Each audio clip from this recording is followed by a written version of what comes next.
In the Wonder front twin bed, the DC to DC charger is here underneath the driver's side bed. So I've pushed the driver's side seat all the way forward, and this little cover needs to come off, and then I'm actually going to take off this piece here that will allow me to access the little area where the DC to DC charger is. I'm sure there's a fuse or something that I could have pulled to shut off my solar panels, but in the near future, one of my next projects is to actually put a switch.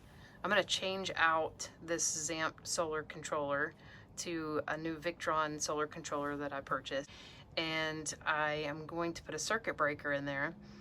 So that's the reason I decided to go ahead and just tape these off. Wanted to see how that attaches to the Zamp, but it's super easy back here. It's clearly marked solar and battery. There's a positive and a ground on each one. So I went ahead and disconnected those, taped them off, and on my positive lines I put a little bit of heat shrink around it just to protect that. So battery power is killed there, and then I shut off the main switch to the coach batteries as well. Once I remove those Robertson number ones, I can remove that little plate, and then I have a very clear access area to the charger. I'll start with just a little review of all the tools that I'm using for this project. I am using some additional 6-gauge wire that I need to use to add the circuit breakers. I've got also some 10-gauge wire there that I'm going to use for ground wire, because the current Sterling only has 1 ground wire, and I need to do 3 ground wires from the Kisae to that 1 ground wire that comes on this particular rig. Has the ground wire that you can use there, that's a 10 that comes from the chassis, so I don't have to go down there and reground anything, which is great. Then I've got some wing connectors there because I'm going to put those 4 10-gauge wires in one of those large wing connectors. I've got some shrink tubing cover there, some shrink tubing cover there, and just a variety of different tools that I think I may need per Sandy's video. So, and then of course I've got my Kisae manual, and then my electrical schematic, which is interesting in my rig because I have found a couple of errors in that schematic. So just be really careful and make sure and validate that in fact you do have what it says you have in your schematics, because mine are not correct. And so here you can kind of see I've started a little bit already taking apart. I took out the ignition wire here and wrapped it off. That's gonna just stay dead in place there. And then I did go ahead and remove the white ground wire from the Sterling.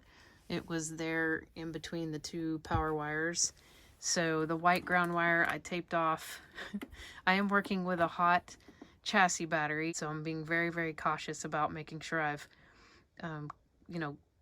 topped some tape, and then I've got a soft cover over it, and I went ahead and stuck it in the wire loom just to kind of get it out of the way. So that's where I am so far. What I am going to do in here is I am going to actually use these 2 pieces of wood here to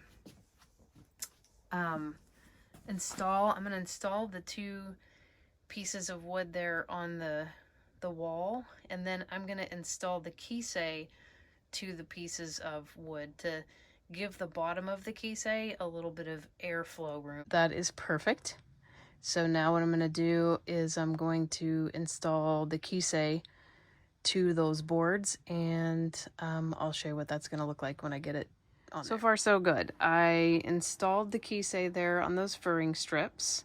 I decided facing it that direction with the top toward the outer part of the vehicle was best, because I know the airflow is on this end, and so I wanted this end to be as exposed as possible to get as much airflow as possible. So I went ahead and connected all of the wires, and I installed, this is the chassis circuit breaker, And then I have the coach circuit breaker here, and it's actually going to go right here, but I'm going to take the live chassis wire off of the Sterling, and I'm going to attach it to right here, and then that circuit will be protected because this is off. All right, all hooked up. So we've got two circuit breakers here. We've got the chassis circuit breaker over here and the coach circuit breaker over here. And then I just went ahead and used a very large wire nut to put the ground wire from the chassis to the 3 ground wires that I wired up here, the in, the out, and then the case.